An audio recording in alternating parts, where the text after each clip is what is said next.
What's good, fellow outcasts and other rejects? Welcome to WTC, the Anime Outcast. First off, if you're new here, we upload anime what-ifs based around My Hero and other shows alike. Secondly, did you know 80% of our audience is not subscribed? So in order for us to continue to make good content, make sure you like, subscribe, and hit the notification bell. Now without further ado, let's get into the video. As the two heroes stand before the re-emerged symbol of evil, they take a second to catch their breath before continuing to fight. All Might has been pushed to a state he didn't even know existed. His cultivated power was segmented, only flowing through his lower half and his left side. As for Endeavor, his body had been forcefully brought near the brink of total shutdown by All For One. He had used the Force quirk activation against Enji's Hellflame quirk, causing his body to overheat. Well now, I'd have to say, out of all of my predictions, this one I always thought as least likely, mutters the Dark Emperor as he prepares himself, dusting off his tarnished suit. But make no mistake, I've prepared for it, he exclaims, gesturing for the two heroes to attack. Meanwhile, the student rescue team landed on the outskirts of Kamino City. The three boys take a second to revel in their victory, with Izuku reverting back to his human form to join them. You guys, thank you, mutters the fatigued student as he falls to one knee.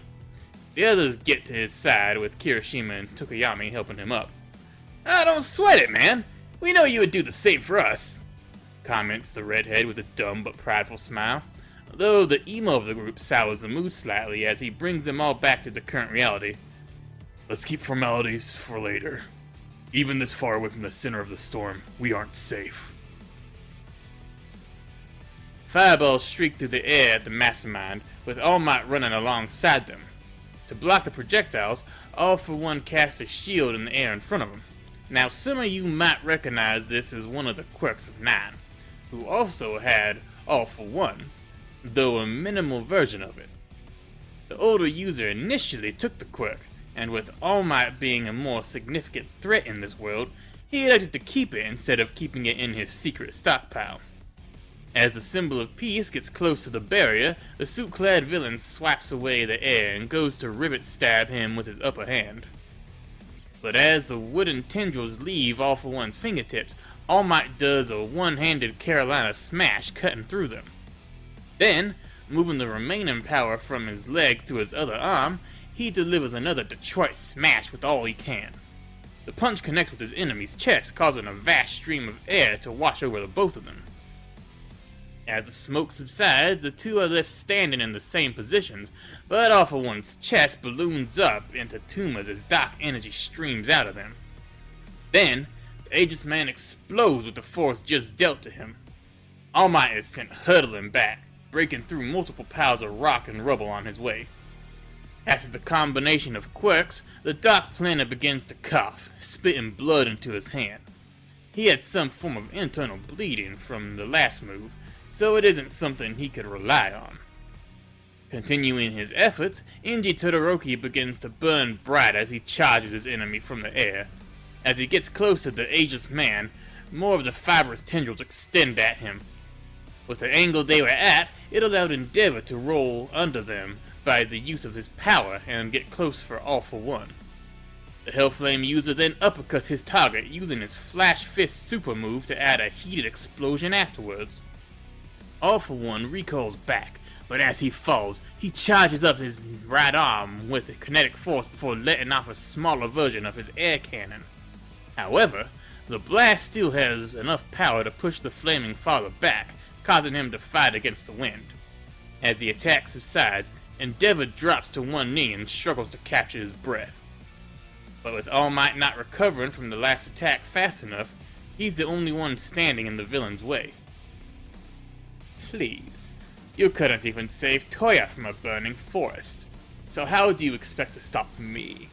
Mocks the cloaked man in black, hoping to shatter the number two's will like he did with his peer. But this only served to have the opposite effect on Enji, forcing him back up. While he doesn't know how the villain knew that Forsaken Tale, it didn't matter now. Once on his feet again, the symbol of power drives out all the power he can, the kanji for the fire burning behind him. I'll never forget what I've done, how I failed my son, but he's why I carry on fighting, says Endeavor through gritted teeth before his flames turn blue. The words prominent burn echo throughout the destroyed area as the hero erupts into a wave of rage-induced fire. His flames continue to flow for a solid 30 seconds at its maximum output until Endeavor limits take hold, stopping the attack. The crimson-haired hero blacks out almost instantaneously. All for One barely manages to stand back up, his shoulders and arms becoming inflamed charcoal. Interesting. These so-called Pyranites are still vulnerable to heat greater than their own. He mutters to himself as the power wasn't like what he had thought, but the villain wouldn't be given any respite as Toshinori rejoins the fight. The battle-worn blonde blasts himself forward, smashing his fist into the other man, but the blow didn't pack as much of a punch as All Might wanted, doing minor damage to the villain, even in his strained state. With the ruined opening, the fractured Simba leaps back, expecting a counter from All for One. But none would come at that moment, as the twisted mastermind takes a second. A maniacal laugh reverberates through All Might's skull as All for One stares him down, despite his lack of eyes. He then begins to twist and contort unnaturally as it's overloaded with mutant abilities. His two arms darken in color, becoming a boiled red as they grow in size. Then, from his lower stomach rips out small arms bearing quirks stored in his meta ability. Some of these powers were begrudgingly given by Vilgax as an upfront payment for collecting the Omnitrix. One by one, you laid waste to my abilities, destroyed the support I was building for my perfect world. So much I've lost due to you, but you could never take this, my power, away from me, monologues the collector of quirks, clenching his amalgam fist. Then, All for One uses airwalk to speed towards his enemy, unleashing a barrage of random yet calculated attacks with his multiplied limbs. These range from purple lasers being shot out of multiple fingers to being slashed at by biomechanical chainsaws. All Toshinori could do was dodge and block, to which his slender frame was a blessing in disguise. Blocking was made a challenge, but his body is now perfect for slipping and rolling under attacks. As he continuously weaves under All for One's moves, All Might could feel the buildup of air force and strength. With this gained power, he slipped under the slash from the ageless villain and struck him in his glaring dome. All it took was that one punch to get him back on his foot. With an opening, All Might starts rolling with his punches, putting his whole body weight behind each one. Blonde Icon grows in speed and power, slightly with each hit, creating a Dempsey roll-like move. But with every connecting blow comes a thought of one of his students. He still owed it to them to survive and teach them to be better than he ever was. After consecutively hitting hundreds of blows, All for One is shot backwards from the build-up power, but even with that, the villain destined to rise above all still stands. Even if you kill me now, I am only the beginning. Tomorrow will rise, or Vilgax will destroy the planet, remarks All for One, bracing his mutated arm for one last move. If that's so, then so am I! Bakugo, Midoriya, and all of my class will be there to stop them! All Might declares as he calls upon One for All for the last time. The two faded symbols stand still for a second, breathing in the breeze-ridden air before the final move. Both men draw their fists back before lunging at each other. As their knuckles contact, all the power within the blonde icon's arm disperses. Then, as All for One still travels forward, a powered-up fist hooks from the side. It's a surprisingly intelligent move for All Might, which is why the Dark Emperor failed to anticipate it. But this wasn't the end of the ploy, as the sole One for All user pivots his body with all the remaining power flowing through his right arm and a burning wheel. All Might went to finish it. As his fist cocks back, time begins to slow for All for One, yet his body refuses to move. As the mutant man gazes at the one he couldn't kill, he can feel them watching. Within the shared core of both quirks, he could feel the essence of the past One for All uses behind the current vessel. The reasoning for this appearance is unknown to him, nor does he care, as they're only ghosts from the past. United States of Smash! Roared All Might as he delivers his last ever punch. The resultant smash hits against an already scarred face of All for One, also pushing against it, allowing the broken hero to slam into the ground. The splinters like glass as the villain is forced down into it, causing a tornado of pure wind pressure to break out of it. Concrete and rock are caught in the whirlwind as Toshinori Yagi finishes the fight. As the final fight of All Might was transpiring, the students made their way into a safe part of the Camino ward. Their next goal was to get Deku to the police, but that was halted as they saw the broadcast of the current battle. They made it in time to see the latter half of it, watching their teacher give it all away just for them. The two determined antagonists didn't know what to make of it, being left speechless after every stage they witnessed.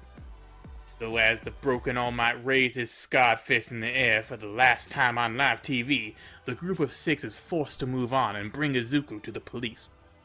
Once there, the former captive is given immediate medical attention and evaluation. As he's moved away from his friends, a seemingly random officer slips the boy a note and broken-looking device, Holodisk. Now, while this is the end of the Hideout raid arc, our story isn't yet over. The remaining members of the League of Villains are transported to a seemingly abandoned storage dock where they stand in silence for a couple seconds. "Master!" Tamura mutters to himself before dropping to his knees, distressed that he couldn't help his adoptive father in his time of need like he did for him. Mr. Compress then deals with their knocked-out comrades, consisting of Dabi, Kurogiri, and Magna. As the masked man got close to the charred villain, his broken body jolted to life as he let out a groan. Dabi, are you..." Sako tries to ask before the flaming quirk user snarls at him. "Silence, pest!" All eyes narrow on the black-haired executioner as he fills off the rest of his teammates. He has that air about him that didn't feel natural, or even human. As Shigaraki rises from the ground, he sees Dabi's eyes are glazed over, and a black crack streaming off of them. "Who are you? And what have you done with my underling?" The following symbol of evil questions, taking a low stance so that he could decay the floor if needed. But Dabi doesn't speak another word. Instead, he drops out cold once again as a ghostly creature emerges from his body. A collective gasp echoes out from Compress, Spinner, and Toga as they see the Ecturinite that once inhabited Dabi's body. "So, our prized star wandered back to us," the stageman declared as he tossed his damaged master away and prepared for another fight. All for One had briefed the League on a few of Izuku's form, and this one matched the MO of one of them. Though how he managed to infest Dabi is something we'll talk about later. "Don't compare me to that child!" roars the ghost, swiping at the air as a gesture of hate. But then, Tamura notices yet another essential feature.